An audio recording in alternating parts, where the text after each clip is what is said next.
que nous avons une nouvelle famille politique. C'était l'EAC. L'adhésion du Congo à l'EAC devait mettre fin à la guerre. Parce que, comme mon frère venait de le dire, on attendait, c'est toujours cette politique de la main tendue. On attendait des armes, on attendait l'appui des pays de l'EAC pour mettre fin à la guerre, madame. Aujourd'hui, je ne sais pas, 8 mois, 9 mois après notre adhésion à l'EAC, est-ce que la guerre a pris fin? Est-ce que, courageusement, nous avons pris les initiatives pour réévaluer, madame, cette adhésion au sein de l'EAC? Non. Est-ce que nous avons pris le courage de réévaluer, madame, l'état des sièges dans tous ces aspects? Non. Aujourd'hui, l'État ne peut que compter sur nos forces armées. Je l'ai toujours dit. L'opposition, d'une manière générale, a toujours déclaré que nous devions compter sur notre armée. Il faut doter les moyens suffisants et conséquents à notre armée. Parce que nous avons des vaillants soldats, madame, qui ont fait preuve dans le passé, et aujourd'hui, ces vaillants soldats peuvent mettre fin à cette guerre.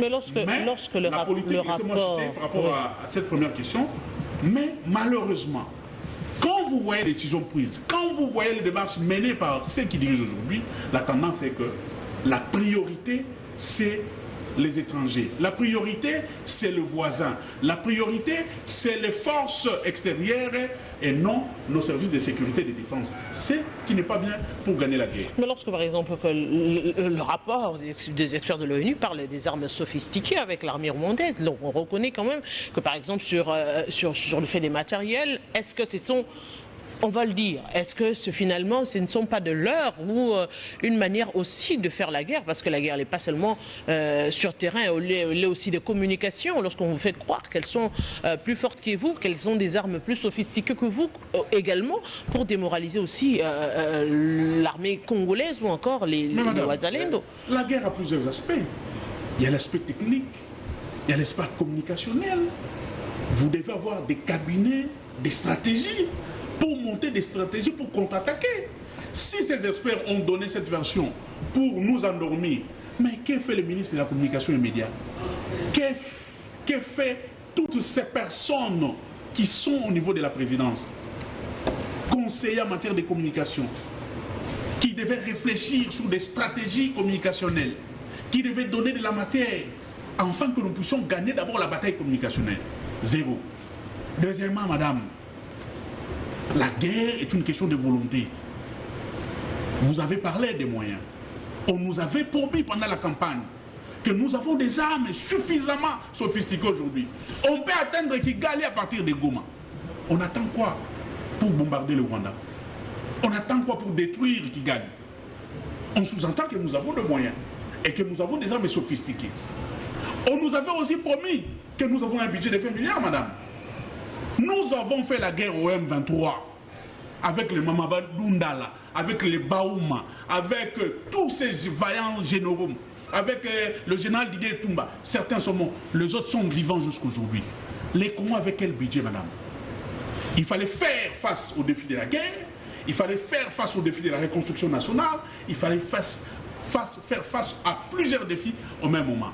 Mais face à l'intelligence et à l'ingéniosité de Joseph Kabila et ses différents membres de son cabinet et du gouvernement, nous avons trouvé des moyens de s'acheter des armes. Malgré l'embargo, nous avons eu des moyens, madame, pour acheter des armes sophistiquées. Nous avons eu des moyens pour acheter des avions, des Sukhoi qui fonctionnent jusqu'à aujourd'hui.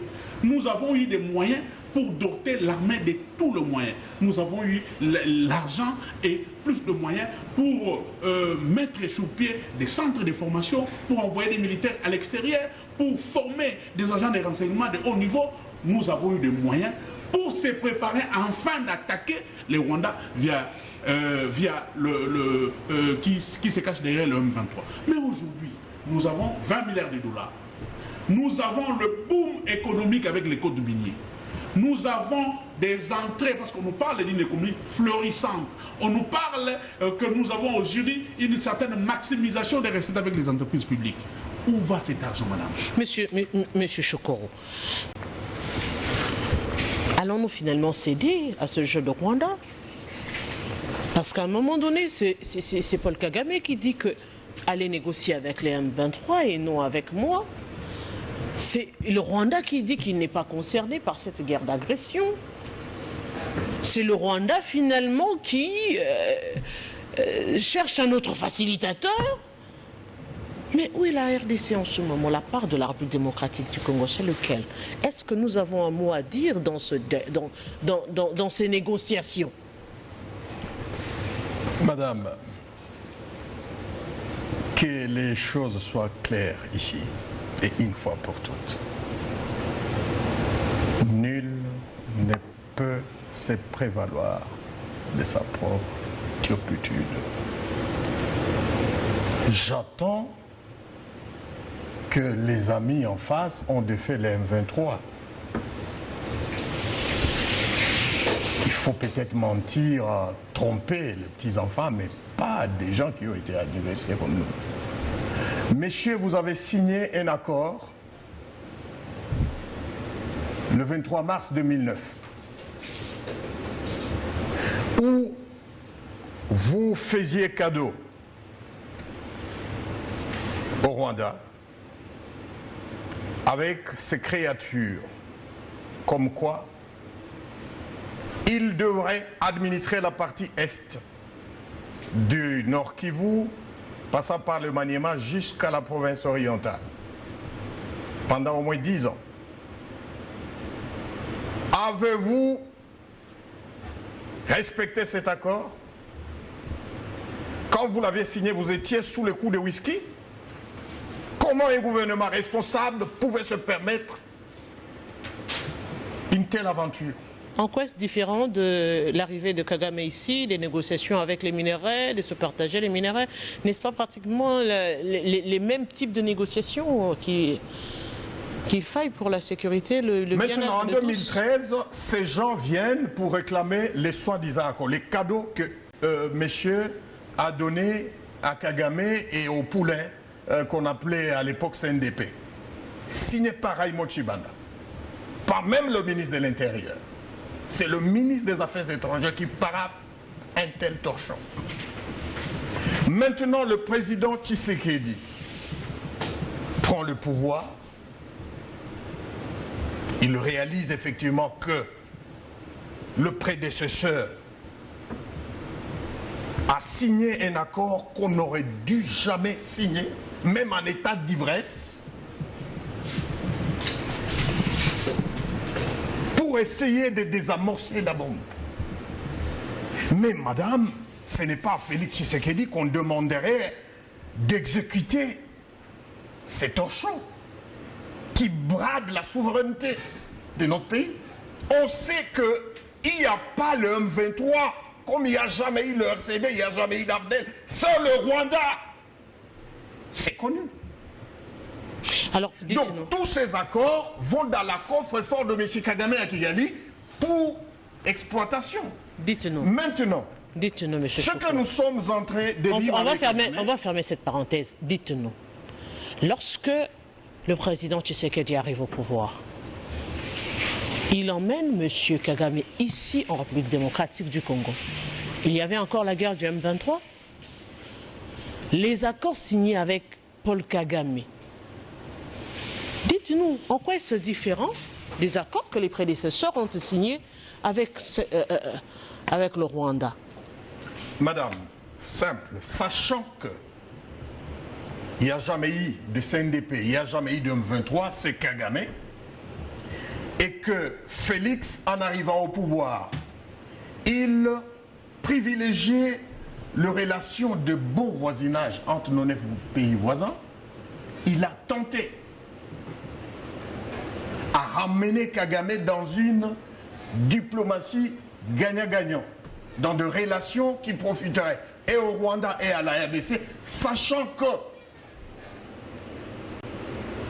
on nous avait déjà mis dans du pétrin avec cet accord du 23 mars. On voulait en quelque sorte contourner ces bidons. En ce moment-là, il n'y avait pas de guerre. Mais je suis en train de vous expliquer que l'idée, c'était de contourner ces torchons et amener Kagame dans la voie où on peut coopérer entre États et bénéficier chacun sans se faire la guerre de ce que chacun a. Donc, en ce moment-là, il n'y avait pas de guerre.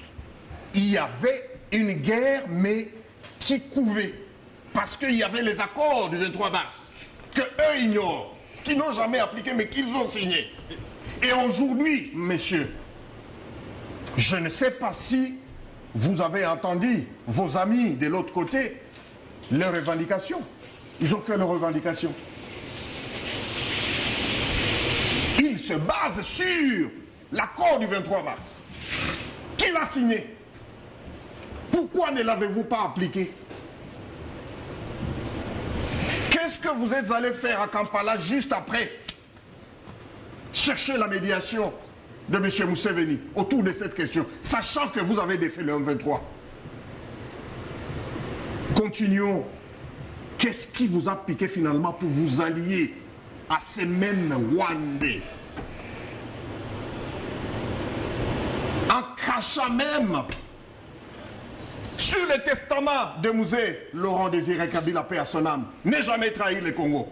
Vous l'avez trahi, messieurs, parce que vous êtes en alliance avec le même qui ont tué Musée. Musée pleure dans sa tombe. La nation prendra ses responsabilités le moment venu contre les traîtres. Monsieur Carlos Mopili,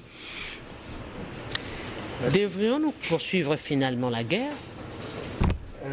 Négocier? N'est pas négocier? Avec quelles approches? Merci madame. J'aimais l'introduction de mon frère Choukou, que nous devons être conscients, une conscience collective face à la menace, face à l'ennemi commun qui est le président Kagame. Donc, sur ce plateau, je déplore tout débat politicien et qu'on soit dans un débat citoyen. Vous savez, j'ai étudié avec 2 Rwandais, 4 Burundais en 2011-2012 quand je faisais mon master en France. Et voici, un Rwandais m'a dit: les Congolais n'aiment pas leur pays, parce que vous nous donnez des raisons de vous agresser. Pourtant, vous nous donnez même des fausses raisons pour justifier notre agression. Quelle est cette fausse raison? C'était l'accord de l'EMER que l'IDPS avait confectionné à l'époque. C'était leur porte-parole, le vieux Bomanza, qui circule dans l'internet, que c'est l'accord de l'EMER. Tout étudiant en droit qui a déjà étudié les cours de droit international public, même un curieux en droit, il ne peut pas accepter que ça puisse être une raison justificative d'agression.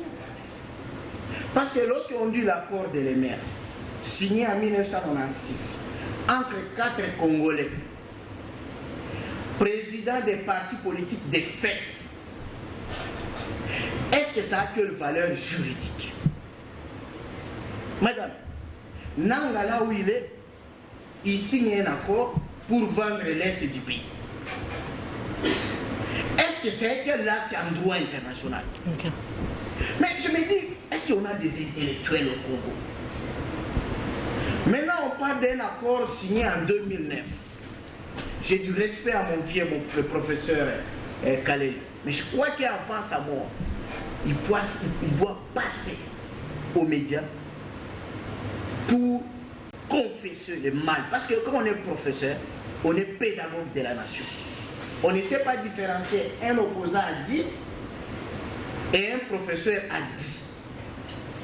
Moi, j'ai fait mon parcours d'agrégation, même si au Congo, il n'y a pas de professeurs agrégés, mais quand je suis en Europe, j'ai la tête des professeurs agrégés. Je sais qu'un pédagogue, un professeur, c'est d'abord un pédagogue, mais il est en même temps enseignant.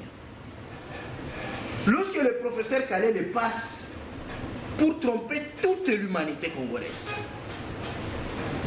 soit en disant au Basanjo, il pose la question 3 fois à Chibanda, est-ce que vous signez vraiment ça? Et tout le monde a gobé ce mensonge et gros mensonge. Madame, mon frère Choukourou, il est de l'UNC, le modérateur de l'accord du dialogue entre les Congo comme État et le CNDP comme parti privé. C'est Vital Kamerhe, son président. C'est lui-même qui prend la parole pour dire au président Joseph Kabila. Il exécutait une Vous êtes procureur vision Monsieur Chokoro, de Kabila. Monsieur Chokoro. Que pouvait faire Kamerhe face à la volonté de Kabila? Monsieur Chokoro, Monsieur Chokoro. Ne donnez pas de béquilles aux Vous devez donner des fausses informations ici. Tout ce que vous dites là, on va vous recadrer. si on avait des services de renseignement sérieux, tout le monde qui passe sur les plateaux pour dire le Rwanda a le droit de nous agresser parce qu'il y a l'accord de l'Emera, le Rwanda a le droit de nous agresser parce qu'il y a l'accord de 2009, c'est un message qu'il faut arrêter. Et le ministre d'État, ministre de la Justice, il a dit maintenant la peine de mort. Oui, c'est ça la peine de mort. Madame, j'ai dit il y a des personnes en recherche scientifique. C'est-à-dire, on dit des enquêtés privilégiés. Il y a Vital Kamerhe, Nopes Kibisoa, professeur. Professeur Bahala. Vous avez vu sa signature Professeur sur ces torchons? Vous avez vu la signature de Vital Kamerhe? Monsieur Chokoro, C'est Raymond Tchibanda. s'il vous plaît. Avez-vous déjà lu la Monsieur Carlos, Monsieur Mopili, Monsieur Chokoro. Pourquoi vous vous agitez? On est dans un... Monsieur Chibin, on est dans un débat. Vous avez perdu la pédale? Vous avez... Monsieur Chibin, s'il vous plaît. Monsieur Chibin, s'il vous plaît. Monsieur Chokoro. Monsieur, s'il vous plaît. S'il vous plaît. On va respecter les téléspectateurs. Monsieur Chokoro, s'il vous Ne plaît. soyez pas agité. S'il vous plaît. Monsieur Chibin. Ça préparait vos barrières. On reste Réponse citoyenne scientifique. exactement. On reste scientifique. Vous avez présenté un document, il réagit par rapport à ce document. Des personnalités présentes qui sont considérées comme des enquêtés privilégiés, qui vont dire que le professeur Kalele a menti à la République. Lisez cet accord du début à la fin. Vous ne trouverez même pas la présence d'un ambassadeur rwandais. C'est un accord qu'on dit en droit, de quelle nature juridique, accord public et privé. Ce n'était pas un accord entre le Rwanda et le Congo. Parce que le Rwanda avait nié son implication dans le CNDP. Les CNDP, dans cet accord, étaient considérés comme un groupe rebelle congolais. Mais alors, comment les avantages et les intérêts du Rwanda peuvent se trouver dans un accord? Et ça, c'est un professeur qui l'a dit. Non, nous devons aimer notre pays. Et aujourd'hui, tous ces gros mensonges-là, c'est le président Félix Tshisekedi qui paye ça. C'était un bon mensonge contre Kabila, mais aujourd'hui nous le payons. Madame, allons-y. Moi j'étais à La Haye, à la Cour internationale de justice. J'ai des entrées parce que certains m'ont enseigné, m'ont donné cours. Moi je ne suis pas formé seulement par des Congolais.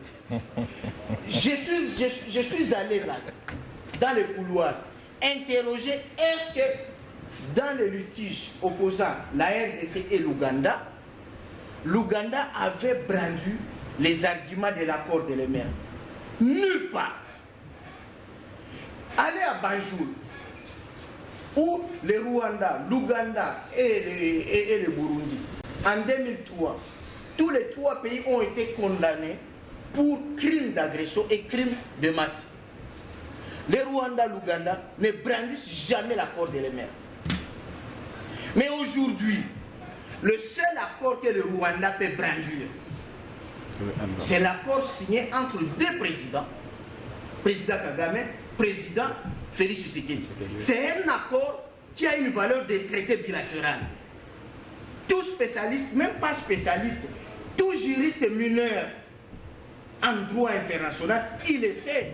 Tout politologue ou tout cultivé, il sait ça. Que pour qu'on parle d'un traité, c'est un accord international conclu par écrit entre les États. Mais est-ce que l'accord de l'Emera, c'est entre quel État? Encore avec le CNDP, il y a combien d'États? Parce que lorsqu'on parle de la partie, deux parties, il y a partie congolaise et partie CNDP. Est-ce que partie CNDP signifie la diplomatie rwandaise? Alors, si on rentre maintenant dans votre question, négocions, madame. Ceux qui ont fait les relations internationales savent très bien que lorsqu'on va en négociation, il y a deux types de négociations pour la paix. C'est que vous voulez obtenir quel type de paix? La paix de vainqueurs ou la paix des faibles, des vaincus? Ok? Vous voyez ce qui s'est passé entre l'Ukraine et la Russie. Ils se préparent pour aller en négociation entre Israël et Hezbollah et le Liban, ou bien entre la Palestine. Vous voulez obtenir quelle paix lorsqu'on est à Luanda? La RDC va à Luanda pour obtenir quelle paix? La paix des vainqueurs pour avoir vaincu le Rwanda, ou la paix des faibles parce qu'on a peur du Rwanda? Ça, c'est une question qu'il faut demander à tous ces communicateurs sensationnels qui défendent le front diplomatique. Comment expliquer, M. Emmanuel, cette rencontre entre... Madame, je termine un peu là. Entre la RDC et le Rwanda. Si, il va terminer, justement. Entre la RDC et le Rwanda. Entre la RDC et le Rwanda. Alors que le Rwanda nie son implication dans la guerre d'agression. Pourquoi il accepte du moins ce déplacement vers le Rinceau à chaque fois pour négocier? Oui, madame, personnellement, avec l'honnêteté scientifique, je veux appuyer le prof parce que même dans le secteur purement scientifique, on connaît qu'un accord ou un arrangement, c'est dimensionnel. Si c'est question d'un prof à un prof, c'est un prof à un prof. Un assistant également, etc. Heureusement, j'ai entendu le vieux dire que c'est Raymond Tshibanda qui est un individu ou un ministre. J'ai entendu mon ami parler, citer de l'arrivée de M23, négocier avec le vieux Gilbert Kankonde. Je dirais, le mot M23, c'est un mot transformé. Partant de l'SNDP, Sibi, un accord, et puis cet accord conduisant vers un changement. Vous comprenez? Et ces changements-là, c'est ça qu'on appelle M23. Si réellement l'arrivée de M23 et rencontrer le ministre Kankonde avait aussi comme effet quelques négociations, je pense que la guerre n'allait plus avoir le format M23, ça allait avoir la guerre Kankonde ou Tshisekedi 1 ou quoi. Je pense qu'on ne doit pas être enfant ici pour voir la conclusion en oubliant l'introduction. Là, dans la politique, il y a des cuisines internes, il y a des top secrets. On ne pouvait pas ignorer l'existence de cette force M23 seulement parce qu'il y avait un nouveau président élu, puis il y avait une passation de pouvoir très pacifique. En tout cas, mon ami, tu peux équilibrer la réflexion dans ce sens. Je pense pour dire au président de la République encore le fait d'éviter Kagame, cette politique a été appliquée en Afrique. Pour votre information, Mandela l'a appliquée. La politique de Ubuntu. À son arrivée, qu'est-ce qu'il a fait avec le blanc? Ça, c'était le 16 décembre 1994, 94, pour dire Ubuntu, Ubuntu, Ngabantu. Je suis parce que vous êtes. Vous comprenez? La politique de la paix. Venez apporter, parce que Kagame, parce que nous aussi, ils sont rwandais, parce qu'il y a Congolais, il y a les Ougandais. S'ils restent eux-mêmes rwandais, il n'y aura personne qui va les rappeler rwandais. Je pense que c'est la politique là que le président a pensé initialement, à la prise du pouvoir, certainement aussi comme novice, pour essayer un peu. Mais je vous dirai, monsieur, je vois que vous avez la tendance politique, je vous dirai, la personne qui a résisté avec la guerre devant nous pendant plusieurs années, c'est Tshisekedi. Mouzé et Kabila, c'était 2 ans. Mouzé, parti. Kabila, 2 ans, parti. Lui-même, Joseph, avait appliqué l'intelligence qu'on appelle l'intelligence maligne. L'intelligence maligne donne la solution temporaire. Vous savez, le collègue professeur est là. Quand le problème se présente devant nous, nous avons toujours 2 types de solutions. Solution à court terme pour stopper l'hémorragie, et puis une solution durable à long terme. Le président Kabila a été malin. Il fait guerrier de guerre, il connaissait ses amis. Il a présenté le pain. Pendant qu'il s'est préparé pour venir prendre le pain, il a frappé. C'est à ce niveau-là qu'on a vu l'atténuation de la guerre. Il a appelé les M23, donner ou soit présenter vos besoins. Ça, c'était l'intelligence maligne. On pouvait, s'il était animé d'une bonne foi, il pouvait travailler pour trouver des solutions durables. Si c'était lui, l'animateur, bon, je mets tout en conditionnel, l'animateur principal derrière la signature, comme dit notre ami. Mais au sujet de la RDC, aujourd'hui, moi je pense qu'il est même question d'enlever le mot Kagame Tshisekedi. Il faut parler du Congo et le Rwanda. Pour impliquer tous les Congolais. Parce que quand nous parlons de Congo, Tshisekedi et Kagame, je vois des tendances politiques. C'est pour cela que j'ai déclaré, il faudra faire un débat citoyen pour cette question et surtout scientifique. Mais qu'est-ce qui interroger les fonds. Qu'est-ce qui empêche aujourd'hui, justement, au gouvernement en place de créer cette union? Parce que c'est vrai, les politiques l'ont déclaré, la société civile l'a déclaré, pour faire front commun face à la guerre d'agression, pour mettre tout le Congolais à un moment donné. Madame on l'a vu, que tout le Congolais était à un moment donné... la cause, comme je ne suis pas dans la boîte, j'aurais du mal à pointer du doigt. Je suis honnêtement scientifique, mais je vous dirai ceci, je peux présenter de stratégies. D'abord, il faut stimuler la Congolaise à la question patriotique. Vous voyez la nationalité congolaise. Pense que le Congo c'est un pays là-bas et moi je suis plus super que le Congo. C'est ce que je vois sur la classe politique. Je pense même que je vais demander au PDG Jean-Marie de commencer à spécifiquement organiser des débats scientifiques où vous invitez le chercheur, le doctorant. Il y a beaucoup de doctorants, ça se passe sur France 24. Dans des questions pareilles, le scientifique raisonne. Peut-être. Parce qu'ici, vous sentez qu'il y a des forces politiques. Moi, j'avais proposé, quand j'ai animé un séminaire au Bel Campus, j'ai dit aux étudiants, qui parmi vous maîtrise très bien le debout congolais? Vous savez, quand nous chantons le debout congolais à Lingala, en français, quel est le taux de la population qui est exclue sur la compréhension patriotique qui présente notre debout congolais? Vous comprenez? Ce sont des questions, je dirais, au niveau national. Le scientifique doit réfléchir pour faire impliquer tous les secteurs. Il n'y a aucune formation en RDC. Je suis membre co-rédacteur de la maquette de la formation éducative en RDC. Mon nom se figure sur une de maquettes qui constitue le système LMD. Mon nom c'est Emmanuel Manibakouli. Vous comprenez? Il n'y a aucune formation ou un cours ou unité d'enseignement ou élément constitutif promouvoir le patriotisme au sein de notre formation éducative. Mais lorsque les scientifiques... Je peux terminer pourquoi est-ce que je dis ça. Pourquoi? Parce que les scientifiques sont des missionnaires. On a abandonné tout à la format politique. Vous comprenez? Aujourd'hui, la question de la RDC et le Rwanda, moi je pense, le Congolais, tout Congolais, INC, PPRD, moi je suis une société savante, lui société civile, on devrait parler de la RDC. Il ne faut pas se pointer du doigt. Kabila est conjugué au passé. Je pense qu'il doit rester au passé. Mais la question... Ah, le président Vital Kamerhe... Bon, je vous ai taqué. Je pense qu'il restera conjugué au passé. C'est pour ça. Vous comprenez? Le président Vital Kamerhe est en exercice. On doit sentir le patriotisme, l'implication. Aujourd'hui, le pays est agressé. Ouvertement connu par le Rwanda parce que nous avons des indicateurs. Il y a de tenues militaires avec de drapeaux rwandais. Vous comprenez? Il n'est pas, comme je dis, je soutiens l'idée du professeur, il n'est pas question de dire oui, on devrait avoir la guerre parce que Raymond Tchibanda avait signé. Non. On devrait se tenir debout. On m'a beaucoup cité, madame. Monsieur Emmanuel, oui. Monsieur Emmanuel. Professeur, si c'est plateau, le débat c'est politique, c'est aussi scientifique, hein. C'est aussi citoyen. C'est aussi citoyen. Mais monsieur Chibert, on va revenir sur cette question justement parce que à un moment donné, on se dit. Les scientifiques sont devenus politiques, finalement tout est mélangé et ils doivent parler scientifique. Lorsqu'ils doivent parler science, on a vu ici, lorsqu'il s'agissait de... Les jargons des études, ce sont des jargons.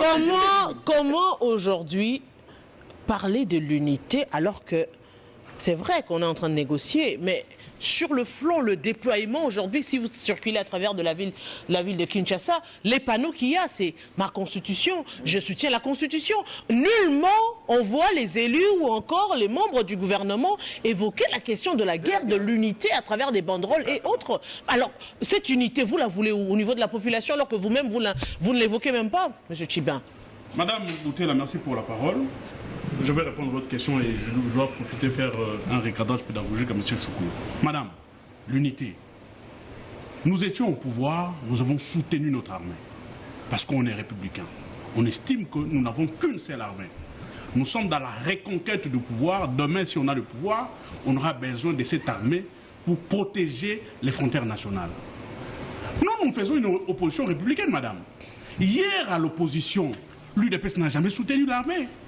Quand Kabila s'est battu contre le Rwanda, on n'avait vu jamais les opposants d'hier, notamment Félix Tshisekedi de l'UDPS, soutenir Kabila. Mais pourquoi vous ne prêchez pas par l'exemple? Nous prêchons par l'exemple. Nous disons nous soutenons notre armée. Et si les armées, notre armée fait des exploits, s'il vous plaît, je vous ai laissé parler, monsieur Soukou. Si notre armée fait des exploits au front, nous sommes Congolais. Certes, ils meurent là-bas, ce sont des Congolais, ce sont des militants de nos partis politiques. Nous allons soutenir notre armée. Et notre soutien en tant qu'opposition, c'est un soutien inconditionnel à l'armée, parce que nous n'avons qu'une seule armée. On aura besoin de cette armée demain. Ce que l'UDPS n'avait jamais fait quand ils étaient à l'opposition. Deuxièmement, madame, M. Choukou, vous parlez des accords que nous avons signés.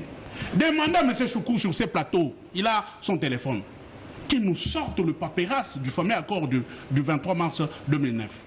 Qu'il puisse fêter cet accord, qu'il puisse mettre sur ces plateaux les différents articles qui parlent, je ne sais pas, de cessions des terres, des cessions de l'administration au niveau de l'Est. Ça n'existe pas. C'était un discours mensonger, un accord fabriqué pour distraire l'opinion. Troisièmement, madame, les accords ici avec le Rwanda, avec les M23, existent. Le professeur à ma droite a bien dit. Tu sais qu'il a signé les accords avec le Rwanda. Et ces accords existent. Vous avez dit vos faux usages des faux. Ça n'existait pas. Ces accords existent. L'UDPS, l'Union sacrée, M. Choukou en face, avait signé l'accord avec le Rwanda, cédant notre aéroport de Goma à Rwandais. Ça existe. Et ça, les Congolais ont vu. Rwandais sillonnait les ciels congolais. Monsieur Félix Tshisekedi avec M. Choukou et l'Union sacrée avaient signé les accords de l'ordre de Sakima. L'or du Congo traversait les frontières pour aller au Rwanda. Ça, les Congolais ont vu. Raffinerie. Kabila contenté les Rwandais n'a jamais appelé Kagame mon partenaire privilégié et nécessaire. Monsieur Tshisekedi l'a fait. Monsieur Choukou, vous ici, vous êtes un régime de tâtonnement. Vous êtes un régime de justification. Vous avez des moyens. Nous estimons que vous devez mettre des moyens au profit de l'armée, au profit des services pour combattre l'ennemi. Parce que nous avons besoin de paix. Et cette paix, ceux qui ont travaillé, ceux qui ont donné leur vie, corps et âme, certains sont partis, ont mouillé les maillots pour que nous puissions avoir la paix à l'Est. Aujourd'hui, vous êtes incapable de restaurer la paix, vous devez dégager. Le professeur à ma gauche parle des scientifiques. Non, nous avons des scientifiques versatiles en République démocratique du Congo. Je vous regarde en face. Les scientifiques qui ont soutenu le non-changement de la Constitution en 2018, madame, aujourd'hui, ils ont changé de veste. Ils soutiennent le changement de la Constitution. Vous voulez que nous, compatriotes, jeunes engagés, puissions suivre ces scientifiques? Non, ce ne sont pas des modèles. Voilà pourquoi aujourd'hui, si on devait avoir des scientifiques qui sont qualifiés et valeureux, ils ne sont pas nombreux en République démocratique du Congo. Donc dire qu'il faut organiser des débats scientifiques, tous ces scientifiques aujourd'hui ont des couleurs politiques. Cela les empêche de bien réfléchir.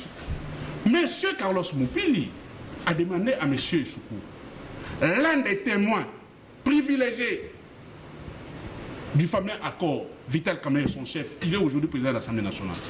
Pourquoi, si nous avions signé un accord pour brader les richesses de notre pays, pour céder les frontières nationales, pourquoi son chef, qui est président de l'Assemblée nationale, deuxième personnalité du pays, ne met pas à nu sur la place publique les articles de ces fameux accords? Pourquoi il n'en parle pas? Pourquoi il n'en parle pas, madame? Parce que l'UDPS était habitué à mentir au peuple congolais. L'UDPS était habitué à justifier l'incompétence et à justifier Mais ces divergences ici ne nous apportent rien au finish. Aujourd'hui, c'est le camp Kabila qui pointe du doigt le camp Tshisekedi et vice-versa, c'est le camp Tshisekedi qui condamne le camp Kabila. Mais aujourd'hui, on se dit, il n'y a pas que ces tendances-là. Il y a toute une république. Au moment donné, vous avez prôné la question de la balkanisation qui a été embrassée par tous les Congolais, non à la balkanisation de la République démocratique du Congo qui a embrassé et l'opposition et la majorité.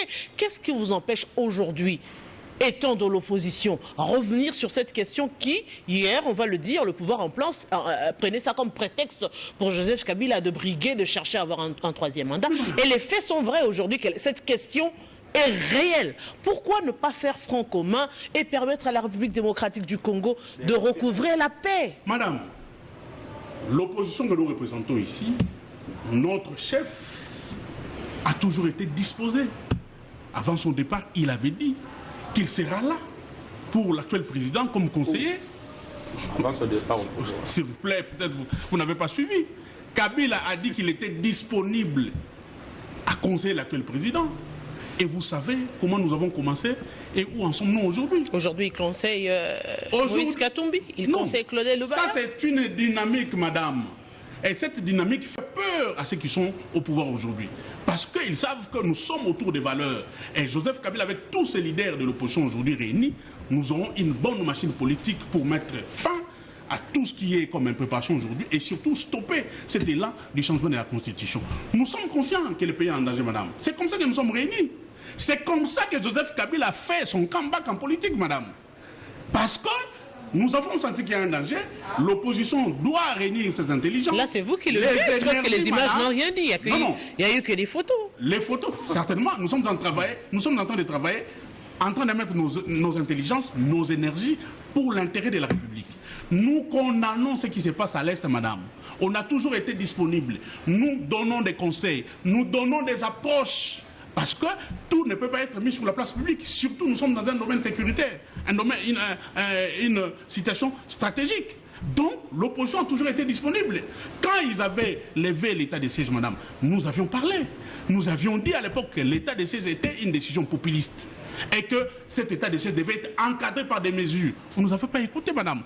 Quand ils sont partis nous faire adhérer à l'EAC, nous avions parlé comme opposition. Nous avons dit que la solution des solutions, c'était de renforcer notre armée, c'était de travailler pour que notre armée puisse monter en puissance et non d'aller demander l'aide à l'étranger. On ne nous avait pas écouté, madame. Aujourd'hui, nous sommes bloqués, on veut condamner l'opposition. Non, vous ne condamnez pas l'opposition, monsieur Choukourou. Vous devez travailler, l'opposition est là pour donner des avis, donner des propositions, afin que vous puissiez travailler, aider la République à aller de la... Monsieur Choukourou, on va conclure justement sur le dernier tour de plateau aujourd'hui, avec tout ce qu'il y a comme, je dirais, comme message des part et d'autres. On voit la communication de l'ONU, de Paul Kagame, la réaction de l'armée congolaise, également du gouvernement congolais. On se dit, comment réunir toutes les tendances pour que nous puissions passer à autre chose? Madame, nous sommes en guerre. C'est notre pays qui est en guerre. Le vrai patriote doit s'éranger derrière les commandants suprêmes pour combattre l'ennemi du Congo. Et l'ennemi du Congo est connu de tous. Quand monsieur dit les yeux ouverts ici que l'accord du 23 mars n'a jamais existé, sincèrement, je me dis qu'il y a de... Écoutez, vous avez parlé de la cession des terres et de l'administration à l'est de la République. On est en train de conclure. Votre téléphone. On est en train de conclure. Donnez aux Congolais les articles. On est en train de conclure. Parle des cessions des terres. Concluez. Concluez en quelques secondes. Il y avait deux témoins. Le président Olusegun Obasanjo, quelqu'un a soulevé ici. Nous sommes en le président Benjamin Mkapa. On parle pas De toutes les façons, nous avons un texte. Vous avez ce texte dans les téléphones. Mettez à la disposition des Congolais des articles qui parlent des cessions des terres, monsieur Choukourou. C'est un accord. Si vous ne donnez pas ces articles de cession des terres, vous mentez aux Congolais. Monsieur Emmanuel. Ne nous engage pas. Monsieur Emmanuel. Par ailleurs, Oh là là. Concluez. par ailleurs, madame. Par ailleurs, ceux qui pensent que cette guerre, Madame, après nous sommes encore dans les années 96, des tristes mémoires 98, ils se trompent. Messieurs, vous serez vaincus. Nous sommes du côté Monsieur Mopele. Nous sommes derrière les forces armées, monsieur. Vous aurez votre temps. Alors, vous avez pris votre temps de parole, monsieur Mopele. Si la victoire n'est pas là, Monsieur vous allez Mopele. partir en 2028 parce que vous êtes incompétent. Vous êtes incapable de trouver des solutions au problème du peuple. Moi, j'ai souscrit, étant que société civile, le président de la République, le père de la nation, c'est à lui le devoir républicain de rassembler toutes les forces politiques et sociales afin de vaincre l'ennemi. Madame, vous savez, même si on s'inscrit dans le front diplomatique, Aujourd'hui, vous voulez aller dans les fonds et vous placez madame que je respecte beaucoup, ministre d'État Wagner. Vous laissez Vital Kamerhe, vous laissez Moukoulou, vous laissez Abebala, vous laissez Nopes. Mais il y a des personnalités qui maîtrisent la négociation, qui maîtrisent la question de l'Est, les conflits armés. Mais pourquoi on ne consulte pas les ressources, même celles qui sont au sein de l'Union sacrée? Je crois que... Je termine par cette phrase de Fidel Castro, que ce n'est pas l'armée forte qui gagne, mais l'armée qui se croit forte. Nous avons une armée forte. Elle était la 8e. Mais la mauvaise gouvernance a démotivé cette armée en disant que le Rwanda avait une armée très forte parce que derrière le Rwanda, il y avait toute armada militaire des États-Unis. Et voilà là où nous sommes aujourd'hui. Monsieur Emmanuel. Moindre chose, la motivation, améliorer les conditions sociales des militaires, payer bien les militaires, ce qu'on paye aux mercenaires, que ce soit déversé aux militaires, avec la loi de programmation de 1 milliard de dollars, cet argent doit être bien géré et il faut sanctionner les détourneurs. Oui, madame la journaliste, je dirais pour conclure, je dirais, comme tout le monde a dit, nous avons un garant de la nation et nous sommes obligés d'abord de suivre sa philosophie. Il est là, il est en exercice, il a la signature de la République. Ici, il est question de la République. Nous sommes tous appelés à se soumettre. Deuxième point, et je ne pensais pas être pointé ici, c'est attendu de partout, je soutiens le changement de la Constitution parce que le changement de la Constitution voilà les formations scientifiques. Attends, voilà les formations je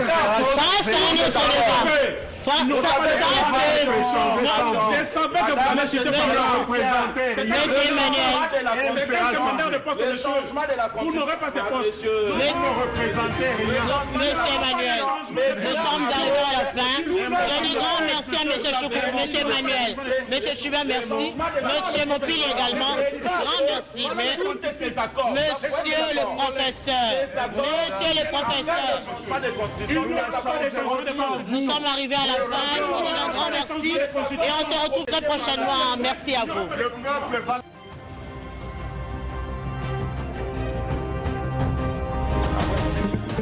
Retrouvez toute l'actualité en